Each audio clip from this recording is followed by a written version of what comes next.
Praise the lord. పిల్లలారా, మీరు వచ్చిన మాట వినుడి, యెహోవా యందు భయభక్తులు మీకు నేర్పెదను. అంటే యేసయ్య పిల్లలారా రండి, యేసయ్య మనకి భయభక్తులు నేర్పిస్తారంట. యేసయ్యని మనం యేసయ్య దగ్గరికి వెళ్ళి అడగాలంట, మాకు భయభక్తులు నేర్పించమని అడిగితే యేసయ్య ఎలాగ ఉండాలి, ఏం చేయాలి, ఏం చేయకూడదో చెప్తారంట.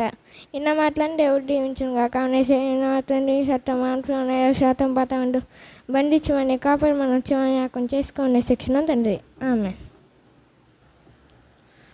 దేవుని నామమున అందరికీ వందనములు. వర్తమానంలోనికి వెళ్ళక మునుపు యోహాను సువార్త 4వ అధ్యాయము పేజ్ నెంబర్ 83. యోహాను సువార్త 4వ అధ్యాయము 24వ వచనం అందరం కలిసి చదువుకుందాం. యోహాను సువార్త 4వ అధ్యాయము 24వ వచనం. దేవుడు ఆత్మ గనుక ఆయనను ఆరాధించువారు ఆత్మతోనూ సత్యముతోనూ ఆరాధింపవలెను. మరి ఒక భాగం చదువుకుందాం. యెషయా గ్రంథము 11వ అధ్యాయము యెషయా గ్రంథము 11వ అధ్యాయము పేజ్ నెంబర్ 577. యెషయా గ్రంథము 11వ అధ్యాయము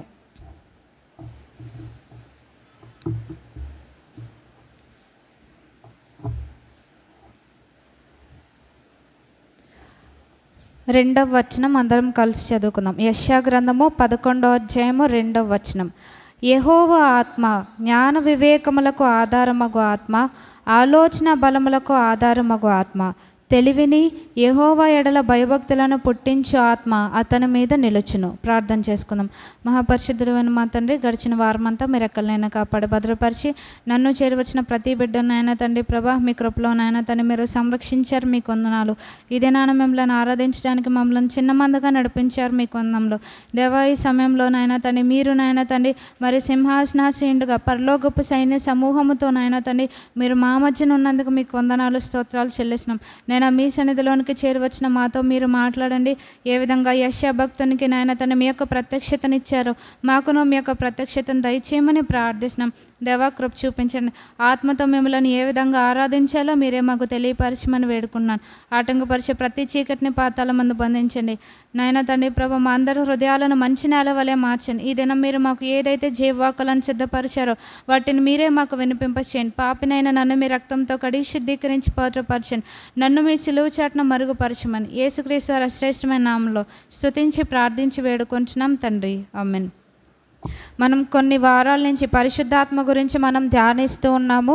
గడిచిన వారం మనం ఏం చెప్పుకున్నాము అంటే నీటి మూలముగా ఆత్మ మూలముగా జన్మిస్తేనే మనం దేవుని రాజ్యానికి వెళ్తామని చెప్పుకున్నాం. అలాగే ఇంకా ఏ విధంగా మనం పరిశుద్ధాత్మతో నింపబడాలి, దేవుని వాక్యాన్ని మనం ప్రతినిత్యము ధ్యానించడం ద్వారా, అలాగే దాన్ని మన జీవితంలో అన్వయం చేసుకోవడం ద్వారా, అలాగే ఇంకా ఏంటంటే దేవుడిచ్చిన వాగ్దానాలను బట్టి ఆయన సన్నిధిలో ఎత్తిపెట్టి మనం ఆయన కొరకు కనిపెట్టడం ద్వారా దేవుడిచ్చే పరిశుద్ధాత్మ శక్తిని మనం పొందుకుంటామని మనం ధ్యానించుకున్నాం. అలాగే గత వారంలో కూడా మరి మొదటి వర్తమానంలో విన్నాం సొమ్యోను గారు ఏ విధంగా ఆత్మపూర్ణుడుగా దేవుని సేవించారనేది. అలాగే రెండవ వర్తమానంలో పరిశుద్ధాత్మ యొక్క కార్యం మన జీవితంలో ఏ విధంగా ఉంటుంది, ఆత్మ మనకందరికీ ఐక్యతను కలిగిస్తుందని మనం చెప్పుకున్నాం. ఈ వారం కూడా పరిశుద్ధాత్మను గురించి మనం ధ్యానిస్తాం. ఎందుకంటే రోమీలకు రాసిన పత్రిక 8వ అధ్యాయంలో పౌలు భక్తుడు చెప్పింది ఏంటి అంటే దేవుడు తెలియజేసిన విషయం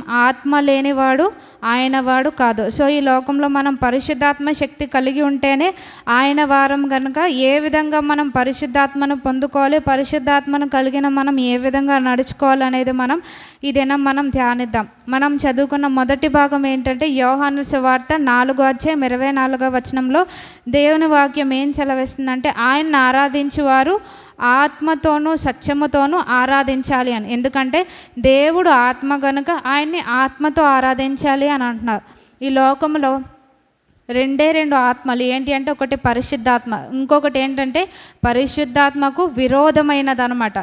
మనలో దేవుని ఆత్మన్నా ఉంటుంది, లేకపోతే దెయ్యముల ఆత్మ అయినా ఉంటుంది. అది లేకపోతే ఇది ఉంటుంది. కానీ దేవుడు ఏం కోరుకుంటున్నారంటే మనం పరిశుద్ధాత్మ కలిగి ఉండి ఆయన్ను సేవించాలి అని ప్రభువారు కోరుకుంటున్నారు.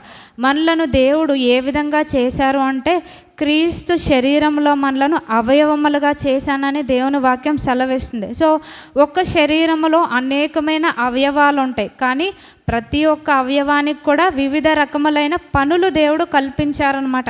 సో ఎప్పుడైతే ప్రతి అవయవం దాని పని చేసుకుంటూ ఉంటుందో అప్పుడే శరీరం అనేది కరెక్ట్గా వెళ్తుందన్నమాట. సో మనము కూడా దేవుని సంఘంలో చేర్చబడిన మనలను కూడా దేవుడు క్రీస్తు శరీరంలో అవయవములుగా చేశారు. అవయవములుగా చేస్తే ప్రతి ఒక్కరికి కూడా ఒక్కొక్క బాధ్యత ఉంటుందన్నమాట. ఎప్పుడైతే మనం సంఘములో దేవుడు మనకు అప్పగించిన బాధ్యతలు మనం నిర్వర్తిస్తూ ఉంటామో, ఈ యొక్క సంఘం ఏదైతే క్రీస్తు యొక్క శరీరం అనబడుతుందో అది సక్రమంగా ఉంటుందన్నమాట. సో మన జీవితంలో ప్రతి ఒక్కరి పట్ల దేవుడు ఒక ప్రణాళికను, ఒక ఉద్దేశాన్ని కలిగి ఉంటుందన్నమాట. అంటే మనల్ని ఈ లోకంలోనికి దేవుడు పంపించారు అంటే ఊరికనే మనం రాలేదు. ప్రతి ఒక్కరి పట్ల దేవునికి ఒక ప్రణాళిక అనేది ఉన్నట్టుగా మనం చూస్తున్నాం. సో దేవుడు ఆ యొక్క పనిని అప్పగించడం మాత్రమే కాదు, మన పట్ల ఒక ఉద్దేశాన్ని కలిగి ఉండడం మాత్రమే కాదు, కానీ ఆ ఉద్దేశాన్ని లేకపోతే ఆ పనిని నిర్వర్తించే ఆ యొక్క సామర్థ్యాన్ని కూడా దేవుడు మనకు అప్పగిస్తారనమాట. మనం గడిచిన వారంలో చెప్పుకున్నాం, మన జీవితంలో పరిశుద్ధాత్మ కార్యం ఒకటి మనం చెప్పుకున్నది ఏంటి అంటే మనలను పరిశుద్ధపరుస్తుంది అని చెప్పుకున్నాం. ఈ దినం రెండోది మనం చెప్పుకునేది ఏంటి అంటే ఏ విధంగా దేవుడు మన జీవితంలో పరిశుద్ధాత్మ ద్వారా కార్యాలు జరిగిస్తారు అని. మనం ఇందాక నుంచి చెప్పుకుంటుంది ఏంటి అంటే దేవుడు మన పట్ల ఒక ప్రణాళిక, ఉద్దేశాన్ని కలిగి ఉన్నాడు. దాన్ని మనం ఏ విధంగా నెరవేర్చగలం అనేది ఈ దినం మనం ధ్యానిద్దాం. అది మనకి తెలియాలి అంటే మనం నిర్గమాకాండము 31వ అధ్యాయము, నిర్గమాకాండము 31వ అధ్యాయం మనం చూస్తే దేవుడు మనకు అప్పగించిన పనులు, బాధ్యతలు, లేకపోతే ఆయన యొక్క ప్రణాళిక నెరవేర్చాలి అంటే అది మన శక్తి సామర్థ్యాల వల్ల అయ్యే పని కాదు. దానికి కూడా దేవుని యొక్క శక్తే మనకు కావాలన్నమాట. ఇక్కడ నిర్గమాకాండము 31వ అధ్యాయంలో మనం చూస్తే ఇక్కడ దేవుడు కొన్ని మాటలు తెలియపరుస్తున్నారు. ఈ 31వ అధ్యాయంలో ఏముంటుంది అంటే దేవుడు మోషే గారితో ప్రత్యక్షపు గుడారాన్ని చేయమని సెలవిస్తారు. చెప్పినప్పుడు ఆ ప్రత్యక్షపు గుడారాన్ని ఏ విధంగా చేయాలి, అందులో ఎలాంటి వస్తువులు ఉండాలి, ఆ వస్తువులు దేంతో తయారు చేయాలి, ఎలా తయారు చేయాలి, సమస్తము కూడా ప్రభువారు తెలియపరుస్తారనమాట. తెలియపరిచినప్పుడు ఆ పని చేయడానికి ఒకళ్ళు కావాలి. ఇక్కడ 31వ అధ్యాయం మనం చూస్తే నిర్గమకాండము 31వ అధ్యాయము 2వ వచనం మనం చూస్తే దేవుడు ఏమంటున్నారంటే, చూడుము, నేను యూదా గోత్రములో హూరు మనమడును ఊరు కుమారునైన బెసలేలు అని మారు పేరుగలవాణిని పిలిచి తిని. ఇక్కడ దేవుడు ఏం చెప్తున్నారంటే నేను ఒక వ్యక్తిని పిలుచుకున్నాను అని ఇక్కడ మోషే గారితో చెప్తున్నారు. ఆ వ్యక్తి పేరు ఏంటంటే బెసలేలు అని అంటున్నారు. అలాగే ఎందుకు దేవుడు పిలుచుకున్నారనేది 3వ వచనంలో మనకుంది.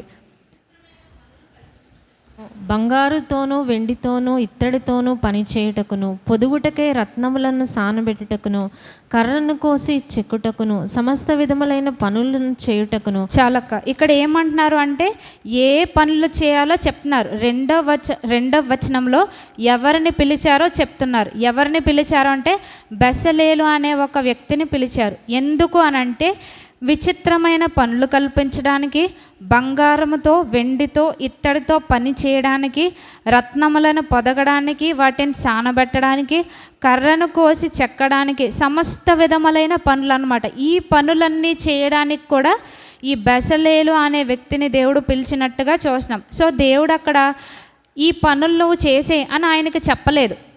దానికి కావలసిన ఆ సామర్థ్యాలను కూడా దేవుడు ఇక్కడ ఇచ్చినట్టుగా మనం చూస్తున్నాం అన్నమాట. ఇక్కడ ఎందుకు దేవుడు ఇవన్నీ చేయాలి అని అంటే ఇక్కడ ఆయనకి ఏం కావాలి అంటే బెసలేలు గారికి మనం ఇందాక చదువుకున్నాం 5వ వచనంలో సగం వరకు చదవం. మిగిలింది ఏంటి అంటే జ్ఞాన విద్య వివేకములను సమస్తమైన పనుల నేర్పును వానికి కలుగునట్లు వానిని దేవుని ఆత్మపూర్ణునిగా చేసి ఉన్నాను. సో దేవుడు ఈ పనులన్నీ చేయడానికి ఆయన ఏం చేశారంటే దేవుని ఆత్మతో ఆయన్ని నింపునట్టుగా చూస్తున్నాం. ఇక్కడ ఏ పనులు చేయాలో ప్రభువారు సెలవిచ్చారు, కానీ ఇంకా మనం కిందకి వెళ్తే ఇంకా చాలా క్లారిటీగా ప్రభువారు చెప్తున్నారు. ఇదే 31వ అధ్యాయంలో 7వ వచనంలో ఏమేం పనులు చేయాలని చెప్తున్నారంటే ప్రత్యక్షపు గుడారమును, సాక్ష్యపు మందసమును దాని మీదనున్న కరుణాపీఠమును ఆ గుడారపు ఉపకరణములన్నిటినీ, బల్లను దాని ఉపకరణములను, నిర్మలమైన దీపవృక్షమును దాని ఉపకరణములన్నిటినీ, ధూపవేదికను, దహన బలిపీఠమును దాని ఉపకరణములన్నిటినీ, గంగాళమును దాని పీటను, యాజక సేవ చేయనట్లు సేవా వస్త్రములను, యాజకుడైన అహరోను యొక్క ప్రతిష్ఠిత వస్త్రములను, అతని కుమారుల వస్త్రములను, అభిషేక తైలమును, పరిశుద్ధ స్థలము కొరకు పరిమళ ధూప ద్రవ్యములను నేను నీకు ఆజ్ఞాపించిన ప్రకారముగా వారు సమస్తమును చేయవలెను. దేవుడు ఇక్కడ లిస్ట్ ఇచ్చారనమాట. ఇంచుమించు ఇవి 12 ఉన్నాయి. ఈ 12 కూడా చెయ్యాలి అని అంటే ఆ వ్యక్తి యొక్క ఆలోచన ప్రకారం కానీ, ఆ వ్యక్తికి ఉన్న శక్తి సామర్థ్యాల వల్ల కానీ అది చేయలేరు. ఇవన్నీ చేయాలి అంటే ఏం కావాలి అంటే మనం చదువుకున్నాం, ఆయన్ని దేవుని ఆత్మపూర్ణునిగా చేశారు అని. మనం ఇందాక మొదటిగా చదువుకున్న వచనంలో ఏముందంటే విచిత్రమైన పనులు కల్పించడానికి అని. అక్కడ ఇంకా ఏం చెప్తున్నారంటే బంగారుతోనూ వెండితోనూ ఇత్తడితోనూ. సాధారణంగా వీటితో ఎవరు పని చేస్తారంటే వీటితో పని చేసేవారిని మనం కంసాలు అంటాం. అలాగే రత్నములు సానబెట్టేవారు కూడా మ్యాక్సిమం వాళ్ళే చేస్తారు. ఇంకా కర్రను కోసే పని ఎవరిది అంటే ఒక వడ్రంగి పని వానిది. అలాగే ఇంకా ఇక్కడ మనం చదువుకున్నాం ప్రత్యక్షపు గుడారం దేంతో చేస్తారు అంటే కొన్ని రకములైన ఆ యొక్క కర్టెన్స్ని దేవుడు సూచిస్తారనమాట. దేవుడు సూచించిన ఆ మెటీరియల్తోనే వీళ్ళు చేయాలి. అంటే టైలరింగ్ వర్క్ లాంటిది అనమాట. అంటే వీళ్ళు ఎవరైతే ప్రభువారు ఎన్నుకున్నారో ఈ బెసలేలు గారు అనే వ్యక్తి వడ్రంగి పని చేయగలరు, కంసాలి పని చేయగలరు, అలాగే ఈ యొక్క టైలరింగ్ పని అనేది చేయగలరు. ఇంకా మనం 11వ వచనంలో చదువుకున్నాం అభిషేక తైలమును అంటే పరిశుద్ధ స్థలములో దేవుణ్ణి ఆరాధించడానికి ఉపయోగించే ఆ అభిషేక తైలాన్ని, అలాగే పరిమళ ధూప ద్రవ్యములు అన్నమాట. అది కూడా ఒక ప్రత్యేకమైన పని, అందరూ చేసేది కాదు. దానికి కూడా ఎక్స్పర్ట్స్ అనేవాళ్ళు ఉంటారు. కానీ ఇవన్నీ కూడా చేయడానికి ఒకే వ్యక్తికి దేవుడు ఆ శక్తి సామర్థ్యాలను ఇచ్చినట్టుగా మనం చూస్తున్నాం. మనం ఇందాక చెప్పుకున్నాం ప్రధాన యాజకునికి వస్త్రాలు చేయాలి అంటే అవి సామాన్యమైనవి కాదనమాట. ప్రభువారు ఏం చెప్పారంటే ఆ యాజకునికి వస్త్రాలు చేయడానికి అందులో రత్నాలు అమర్చాలంట. అంటే అది చాలా కష్టమైన పని. అటువంటిది కూడా చేసే శక్తి సామర్థ్యాన్ని దేవుడు ఇక్కడ బెసలేలు గారికి అనుగ్రహించినట్టుగా మనం చూస్తున్నాం. మనం జనరల్గా సామాన్యంగా మనం ఆలోచిస్తే మనం ఒక ఇల్లు కట్టడము అని అంటే మనకి తెలుసు దానికి ఎవరెవరు కావాలి అంటే మేస్త్రులు కావాలి ఆ సిమెంట్ పని చేయడానికి, అలాగే వడ్రంగి వాళ్ళు కావాలి, పునాది వేయడానికి ఆ యొక్క ఇనుము సిద్ధపరచడానికి వెల్డర్స్ కావాలి, అలాగే ఫ్లోరింగ్కి కొంతమంది ఉంటారు, అలాగే ఈ యొక్క ప్లంబింగ్ వర్క్ చేసేవాళ్ళు కొంతమంది ఉంటారు.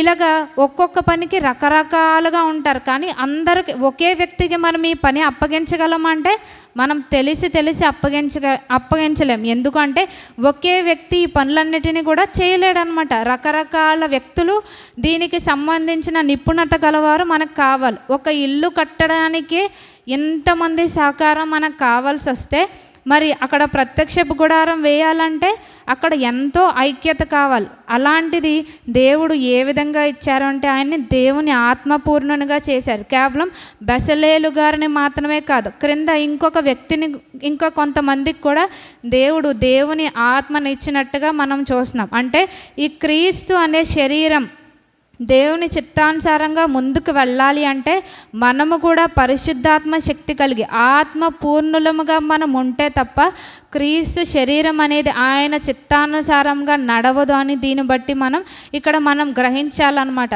సో జనరల్గా ఎవరైనా అన్ని పనులు చేసేవాళ్ళని మనం ఏమంటామంటే జనరల్గా మల్టీ టాలెంటెడ్ అను లేకపోతే ఆల్రౌండర్ అంటాం. అంటే వాళ్ళు అన్ని పనులు చేయగలరు అని అంటాం. అటువంటి శక్తి సామర్థ్యాలను దేవుడు మనకి ఇచ్చేవారుగా ఉంటానని తెలియపరుస్తున్నారు. సో దేవుని యొక్క చిత్తాన్ని ఈ లోకంలో దేవుడు మనకు అప్పగించిన పనిని మనం నిర్వర్తించాలి అని అంటే మనకి కూడా దేవుని యొక్క పరిశుద్ధాత్మ శక్తి అనేది మనకి చాలా ప్రాముఖ్యమైనది అని ప్రభువారు తెలియపరుస్తున్నారు.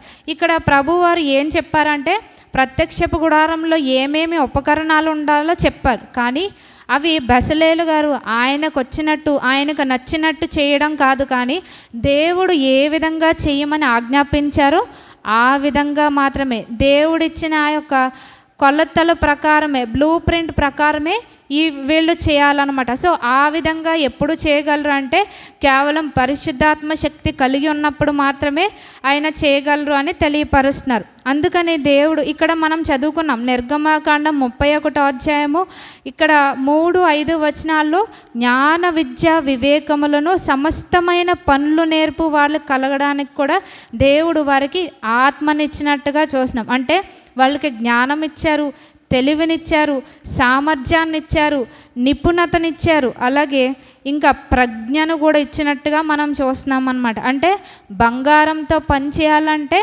ఒక రకంగా చేయాలి, అలాగే ఇత్తడితో పని చేయాలంటే దానికి ఇంకొక రకమైన విధానం ఉంటుంది. ఇత్తడితో పని చేయడానికి, వెండితో పని చేయడానికి, ఇవన్నీ చేయడానికి కూడా దేవుడు ఆయనకి జ్ఞానం ఇచ్చినట్టుగా మనం చూస్తున్నాం. సో ఆ విధంగా అటువంటి శక్తి సామర్థ్యాలను దేవుడు మనకి ఇస్తాను అని తెలియపరుస్తున్నారు. అది దేనివల్ల అంటే దేవుని యొక్క పరిశుద్ధాత్మ శక్తి ద్వారానే. మనం మొదటిగా ఇంకొక భాగాన్ని కూడా మనం చదువుకున్నాం. యెషయా గ్రంథము 11వ అధ్యాయము పేజ్ నెంబర్ 577. యెషయా గ్రంథము 11వ అధ్యాయము 2వ వచనం. ఏ విధంగా బెసలేలు గారికి దేవుడు ఏమి ఇచ్చారు అనేది మనకి ఇందులో చాలా స్పష్టంగా ఉంటుంది. యెహోవా ఆత్మ జ్ఞాన వివేకములకు ఆధారమగు ఆత్మ, ఆలోచన బలములకు ఆధారమగు ఆత్మ, తెలివిని యెహోవా యెడల భయభక్తులను పుట్టించు ఆత్మ అతని మీద నిల్చును. ఇక్కడ ఎన్ని విధాలుగా అంటే 7 విధాలుగా. 7 దేన్ని సూచిస్తుందంటే సంపూర్ణ సంఖ్య అన్నమాట. ఇక్కడ ఏముంది? జ్ఞానం ఉంది, వివేకం ఉంది, మూడవదిగా ఆలోచన ఉంది, బలం ఉంది, తెలివి, యెహోవా ఎడల భయము, భక్తి కూడా ఉందన్నమాట. అంటే దేవుని ఆత్మ మన మీదకి వచ్చినప్పుడు మన జీవితంలో మనం ఏ విధంగా జ్ఞానం కలిగి ఉండాలి, ఏ విధంగా వివేకముతో మనం మెలగాలి, ఎటువంటి ఆలోచనలు మనం కలిగి ఉండాలి, దేవుడిచ్చిన ఆలోచనలు చేయడానికి మనకి బలాన్ని, శక్తిని దేవుడు ఇస్తారంట. అంటే ఏ పరిస్థితిలో ఎలాగో వ్యవహరించాలో అటువంటి తెలివిని, దేవుణ్ణి ఏ విధంగా సేవించాలో, ఈవెన్ భయభక్తులతో సేవించడం అంటే అది మన వలన కాదు, కానీ దేవుని పరిశుద్ధాత్మ శక్తి వస్తేనే ఆయన ఎడల మనం నిజమైన భయమును, భక్తిని కలిగి సేవించగలమని చెప్తున్నారు. మనం జనరల్గా భయపడినట్టుగా మనం నటిస్తూ ఉంటాం, కానీ నిజమైన భయము ఎవరి వలన వస్తుందంటే ఎప్పుడైతే మనం పరిశుద్ధాత్మ శక్తిని కలిగి ఉంటామో అప్పుడు మనం దేవుడిచ్చే ఈ 7 దాన్ని ఏమంటారంటే ఈ 7 ఆధిక్యతలు కూడా, ఈ 7 విషయాలు కూడా మన జీవితంలో మనం కలిగి ఉంటాం అన్నమాట.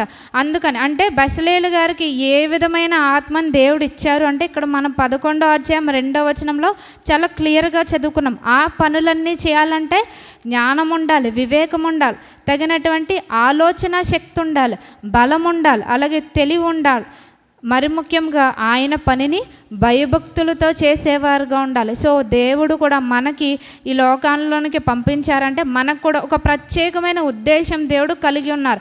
అందరికీ ఒకటే పని దేవుడు అప్పగించడు, అందరికీ వేరు వేరు బాధ్యతలు దేవుడు అప్పగించినప్పుడు ఆ వేరు వేరు బాధ్యతలు ఏ విధంగా నిర్వర్తించాలో కూడా దేవుడు ఆ శక్తి సామర్థ్యాలను ఇచ్చినట్టుగా మనం చూస్తున్నాం. ఎందుకు దేవుడు తన ఆత్మని ఇచ్చారు అంటే మనం ఎప్పుడు మన జ్ఞాపకంలో ఉంచుకోవాల్సింది ఏంటంటే మనం ఆత్మీయ పోరాటంలో ఉన్నామని మనం గుర్తెరగాలి. అందుకని పౌలు భక్తుడు ఏం చెప్తారంటే మనం పోరాడునది శరీరులతో కాదు, అంధకార సంబంధమగు లోకనాథులతో అని తెలియపరుస్తున్నారు. అంటే మన కంటికి కనిపించని శత్రువుతో మనం పోరాడుతున్నాం. అటువంటి శత్రువుని మనం జయించాలి అంటే బాహ్య సంబంధమైన యుద్ధోపకరణములతో కానీ, బాహ్య సంబంధమైన ఆలోచన శక్తితో మనం దాన్ని జయించలేం. ఏదైతే మనం ఆత్మీయంగా పోరాడుతున్నామో మనకు కూడా కావాల్సింది ఏంటంటే ఆత్మ సంబంధమైన యుద్ధోపకరణాలు కావాలి, ఆత్మ సంబంధమైన జ్ఞానము, వివేకం మనకు కావాలి. మనం అనేకసార్లు మర్చిపోతూ ఉంటాం, మనం ఒక యుద్ధములో, ఒక పోరాటంలో ఉన్నామని మనం మర్చిపోతున్నాం. కానీ మనం మరణ పర్యంతం వరకు మనం దాన్ని జ్ఞాపకం ఉంచుకోవాలి. మనం కనపడని శత్రువుతో మనం పోరాటంలో ఉన్నామని మనం అటువంటి స్పృహ కలిగి లోకంలో మనం జీవించాలన్నమాట. సో ఈ యొక్క ఆత్మీయ పోరాటంలో మనం జయించాలి, అపవాది కల్పించే ప్రతి ఉరిని జయించాలి అంటే మనకి దేవుని ఆత్మశక్తి అవసరం అన్నమాట. మనం చెప్పుకుంటూనే దేవుడు మనకు ఇక్కడ చేరి వచ్చిన ప్రతి ఒక్కరి పట్ల ఒక ప్రణాళిక కలిగి ఉన్నాడు, అలాగే ప్రతి ఒక్కరికి ఒక బాధ్యతను అప్పగించారని. మనం ఆ బాధ్యతలు నిర్వర్తించాలి అంటే మనకి దేవుని శక్తి అనేది ఎంతో అవసరం అంటున్నారు. మన యొక్క శత్రువు ఏం చేస్తుంది అంటే మనం ఆ బాధ్యతను నిర్వహించకుండా, మనం దేవుని చిత్తానుసారంగా నడవకుండా ఉండడానికి ప్రతి నిత్యము కూడా మనల్ని అడ్డుకుంటూనే ఉంటుంది. మనం ఏం చేస్తామంటే కాసేపు నిద్రపోతాం, రిలాక్స్ అవుతాం, మనం రెస్ట్ తీసుకుంటాం, కానీ శత్రువు మాత్రం అలాగూ విశ్రాంతి తీసుకోదన్నమాట, నిత్యము పోరాడుతూ ఉంటుంది. ఈ పోరాటంలో మనం జయం పొందాలి అంటే మనకి దేవుని ఆత్మశక్తి అవసరమని ప్రభువారు మనకి తెలియపరుస్తున్నారు. ఎప్పుడైతే మనం ఈ యొక్క ఆత్మశక్తిని పొందుకుంటామో మన ఆత్మీయ జీవితం దేవునికి అనుగుణంగా, దేవునికి ఇష్టంగా ఉంటుంది. అలాగే మన బాహ్య సంబంధమైన ఈ లోకంలో మనం జీవించినంతకాలం కూడా అన్ని విషయాల్లో కూడా మనం దేవునికి ఇష్టంగా ఉంటాం. మనం దేవుని ఆత్మశక్తిని పొందుకుంటే ఆత్మ సంబంధమైన జ్ఞానం అనుకున్నాం, కానీ అది మన బాహ్య సంబంధమైన జీవితానికి ఏ విధంగా మనకు ఉపయోగపడుతుంది అని అంటే మనకందరికీ యోసేపు గారి గురించి బాగా తెలుసు. ఆదికాండము 31వ అధ్యాయంలో ఉంటుంది. ఆదికాండము 31వ అధ్యాయము, ఆదికాండం 41వ అధ్యాయము, ఆదికాండము 41వ అధ్యాయములో ఇక్కడ ఫరో పేజ్ నెంబర్ 35, ఆదికాండము 41వ అధ్యాయము. ఇక్కడ యాకోబు గారి కుమారుడైన యోసేపు గారికి కొన్ని కళలు వస్తూ ఉంటాయన్నమాట. అలా ఆ క్రమేణ ఆయనకి ఏమవుతుందంటే ఆయన కళలు తన సహోదరులకి తెలియపరిచినప్పుడు వారు అసూయ చేత ఆయన్ని అమ్మివేస్తారు. అప్పుడు ఆయన ఐగుప్తు దేశంలోనికి తీసుకొని రాబడతారు. తీసుకొని రాబడినప్పుడు అక్కడ ఆయన ఒక శోధనను ఎదుర్కొంటారు. తాను చేయని తప్పుకి ఆయన అక్కడ జైలు శిక్ష అనుభవిస్తున్నప్పుడు అక్కడ ఏం జరుగుద్దంటే ఐగుప్తులో ఉన్న ఫరోకి ఒక కళ వస్తుంది అనమాట. ఒక కళ వచ్చినప్పుడు తన దగ్గర ఉన్న వ్యక్తులు ఎవరు కూడా ఆయన యొక్క కళభావాన్ని చెప్పలేనప్పుడు ఈయనకి తెలుస్తుంది యోసేపు గారి గురించి. అప్పుడు ఈయన్ని ఆ యొక్క చెరసాల నుంచి తీసుకొచ్చినప్పుడు ఇక్కడ చెప్తారనమాట. అక్కడ ఫరో గారికి ఒక కళ వస్తుంది. ఆ కళభావం ఏమిటో యోసేపు గారు చెప్తారనమాట. ఐగుప్తు దేశానికి భయంకరమైన కరువు వస్తుంది, ఎంత భయంకరమైన కరువు అని ఆయన అంతా కూడా ఆయనకి వివరించినప్పుడు ఇది మనం ఏ విధంగా చేయాలి, మన దేశం ఈ యొక్క కరువు వల్ల నష్టపోకుండా ఉండాలంటే మనం ఎటువంటి జాగ్రత్తలు తీసుకోవాలి, ఏ విధమైన పరిష్కారం మనం చేయాలన్నప్పుడు కేవలం యోసేపు గారు ఆ కళభావం మాత్రం చెప్పడమే కాకుండా ఎటువంటి పరిష్కారం తీసుకోవాలో, నిర్ణయాలు తీసుకోవాలో కూడా ఆయన చేస్తారనమాట. ఎప్పుడైతే ఆయన ఈ యొక్క మార్గాన్ని, ఆ పరిష్కార మార్గాన్ని ఫరో గారికి చెప్తారో, ఫరోకి చెప్పినప్పుడు ఇక్కడ ఫరో ఒక మాట అంటారు. ఏమిటంటే 37వ వచనం చూస్తే, ఆదికాండం 41:37వ వచనం చూస్తే, ఆ మాట ఫరో దృష్టికి అతని సమస్త సేవకుల దృష్టికి యుక్తమై ఉండెను గనుక. సో ఏదైతే యోసేపు గారు చెప్పారో మనకి కరువు వస్తుంది, సో మనం ఈ కరువులో మనం నశించిపోకుండా, మన దేశ ప్రజలు చనిపోకుండా ఉండాలో మనం ఏం చేయాలనేది ఆయన చెప్పినప్పుడు ఈ మాట ఫరోకి అతని పక్కనున్న సేవకుల దృష్టికి కూడా చాలా యుక్తంగా, చాలా కరెక్ట్గా అనిపించింది అంట.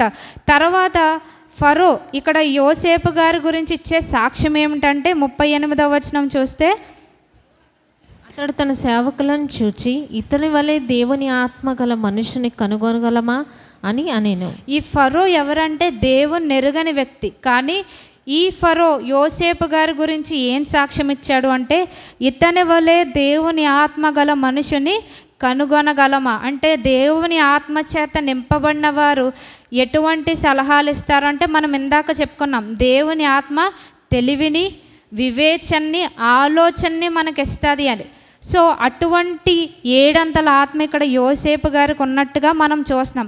సో ఈయన ఆలోచన ఇవ్వడమే మాత్రమే కాదు, అక్కడ ఏం చేశారు అంటే కరువు రాకుండా ఆయన తగినటువంటి జాగ్రత్తలు తీసుకున్నారనమాట. కరువు వల్ల ఎవ్వరూ కూడా ఆకలితో చనిపోకుండా ఆయన ప్రత్యేకమైన పరిష్కార మార్గాన్ని ఆయన తీసుకున్నాడనమాట. అంటే అటువంటి ఆలోచన ఆయన యొక్క సామర్థ్యం వల్ల రాలేదు, కానీ దేవుని యొక్క ఆత్మశక్తి వల్ల ఆయనకి అటువంటి ఆలోచన వచ్చినట్టుగా మనం చూస్తున్నాం అనమాట. ఇది బాహ్య సంబంధంగా మనకి దేవుడు అటువంటి ఆధిక్యతను కూడా దేవుడు మనకి అనుగ్రహిస్తారనమాట.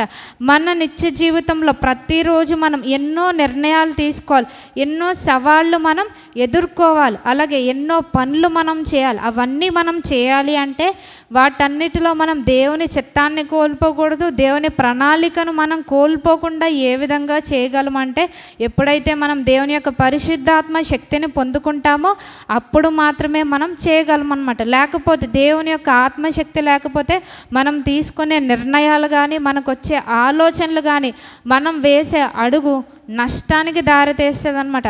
మనం నష్టపోతాం. సో మనం ఏం కలిగి ఉండాలి అని దేవుడు తెలియపరుస్తున్నారంటే ఆయన పరిశుద్ధాత్మ శక్తిని మనం పొందుకోవాలి. ఎందుకంటే ఆయన ఇచ్చిన బాధ్యత, ఆయన ఇచ్చిన ప్రణాళిక మన జీవితంలో నిర్వర్తించబడటానికి, అలాగే మనం దేవుని చిత్తం నుంచి తప్పిపోకుండా ఉండడానికి. ఈ ఆత్మీయ పోరాటంలో మనం జయం పొందాలి అంటే మనకి ఆలోచన కావాలన్నమాట. మనకి తెలుసు యుద్ధం జరిగేటప్పుడు అనేకమైన ఆయుధాలని సైనికులు వాడుతూ ఉంటారు. మనం ఈ ఆత్మీయ పోరాటంలో మనకంతటా మనం ఈ యొక్క పోరాటాన్ని మనం జయించలేం. దీనికి ఆత్మ సంబంధమైన యుద్ధోపకరణాలు కావాలి అని, ఆత్మ సంబంధమైన ఆలోచనలు కావాలి అని మనం తెలుసుకున్నాం. సో మనకేదైనా శోధన వచ్చినప్పుడు ఏ విధంగా మనం దేవుని చిత్తం నుంచి తప్పిపోకుండా దాన్ని జయించాలనేది దేవుడు మనకి తన ఆత్మశక్తి ద్వారా మనకి ఒక ఆలోచన ఇస్తారనమాట. ఆయన ఇచ్చే ఆలోచన చాలా ఆశ్చర్యకరమైన ఆలోచన అని మనకి దేవుని వాక్యం తెలియపరుస్తుంది. సో ఎప్పుడైతే మనం పరిశుద్ధాత్మ శక్తిని పొందుకుంటామో మనము కూడా ఆయన చిత్తాన్ని నెరవేర్చే వారంగా ఉంటాం. క్రీస్తు శరీరం అనే సంఘములో మనకిచ్చిన బాధ్యతలు మనం సక్రమంగా నిర్వర్తిస్తాం. మన కుటుంబంలో ఉన్న బాధ్యతలు మనం నిర్వర్తించే విషయంలో మనం అక్కడ ఏంటంటే చాలా బాధ్యతాయుతంగా మనం వ్యవహరిస్తాం, కానీ సంఘంలోనికి వచ్చేసరికి మనం నిర్లక్ష్యంగా ఉంటాం. కానీ అది దేవుని చిత్తం కాదు. ఏ విధంగా మనం సంఘములో కూడా దేవుడు మనకు అప్పగించిన బాధ్యతలు నమ్మకంగా నిర్వర్తించాలని దేవుడు మనకి తెలియపరుస్తున్నారు. సో పరిశుద్ధాత్మ మన జీవితంలోనికి రావడం ద్వారా దేవుడు మన పట్ల కలిగి ఉన్న ఆ ప్రణాళికను, ఉద్దేశాన్ని మనం చక్కగా ఈ లోకంలో నిర్వహించగలమని దేవుడు తెలియపరుస్తున్నారు. ఇంతవరకు మనం పరిశుద్ధాత్మ యొక్క కార్యాన్ని మన జీవితంలో మనం ధ్యానించుకున్నాం. కానీ మనం చేయవలసింది ఏంటి అంటే పరిశుద్ధాత్ముడు మనలో కార్యం జరిగించినప్పుడు మనం దాన్ని అడ్డుకోకూడదని తెలియపరుస్తున్నారు. ఎందుకంటే మనం అడ్డుకుంటామా అంటే అడ్డుకునే లక్షణమే మనది, ఆ స్వభావమే మనలో ఉంది. కానీ ఆ యొక్క పరిశుద్ధాత్మ యొక్క కార్యాన్ని మనం అడ్డుకోకూడదని దేవుడు తెలియపరుస్తున్నారనమాట. అది ఏ విధంగా అంటే మొదటి తెస్సలోనికైలకు రాసిన పత్రిక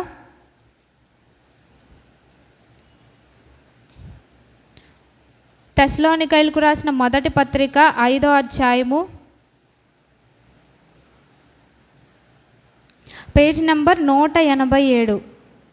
మొదటి తెస్సలోనికైలకు 5వ అధ్యాయము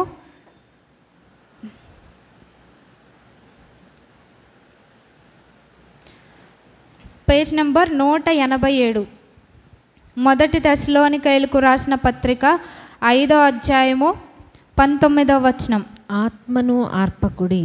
ఇక్కడ పౌలు గారు మనకి తెలియపరిచే విషయం ఏంటంటే ఆత్మను ఆర్పకుడి అని. అంటే అది నిత్యము మనలో కూడా మండుతూనే ఉండాలి అంట. మండుతూ ఉండాలంటే మనం ఏం చేయాలంటే మండడానికి కావలసిన వాటిని మనం వేస్తూ ఉండాలి. ఎప్పుడు ఆరిపోద్ది అంటే ఆ మంటను ఆర్పే విషయాలు మనలో ఉంటే మనకి తెలుసు.